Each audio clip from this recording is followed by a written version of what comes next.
আসসালামু আলাইকুম।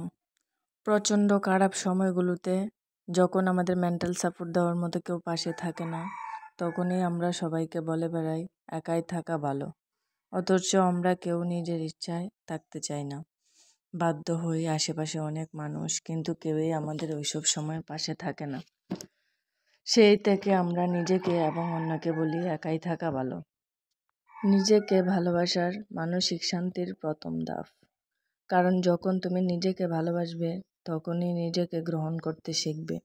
নিজের ভুল, দুর্বলতা, সাফল্য সব কিছুকে তুমি মেনে নেবে সহজভাবে। আর এই গ্রহণ করার মধ্য দিয়ে জন্ম নেয় মানসিক শান্তি, যা অন্যের উপর নির্ভরশীল নয়। কেউ যখন কিছু বলে, আমি তখন চুপ করে শুনি। তাদের কথাগুলোর মানে খুঁজে বের করার চেষ্টা করি। আমি টের পাই কে আমার ভালোর জন্য পরামর্শ দেয়, আর কে তার নিজের স্বার্থ হাসিল করার বীজ বোনে। আমি হয়তো কারো মনের মতো না, তবে আজকাল আমি নিজেকে একাই রাখতে পছন্দ করি। নিজেকে ভালোবাসলে জীবনে অনেক কিছুই করা সম্ভব। আগে প্রথমত নিজেকে ভালোবাসতে হবে, তারপর অন্যকে।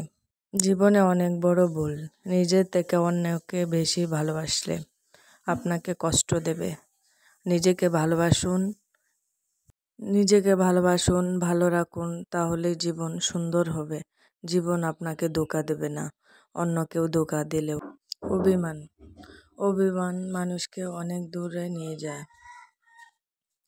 অভিমান মানুষকে অনেক দূর পর্যন্ত নিয়ে যেতে পারে, হয়তোবা মহত্বের কাছাকাছি কিংবা অতি নিকৃষ্টের সীমারেখায়।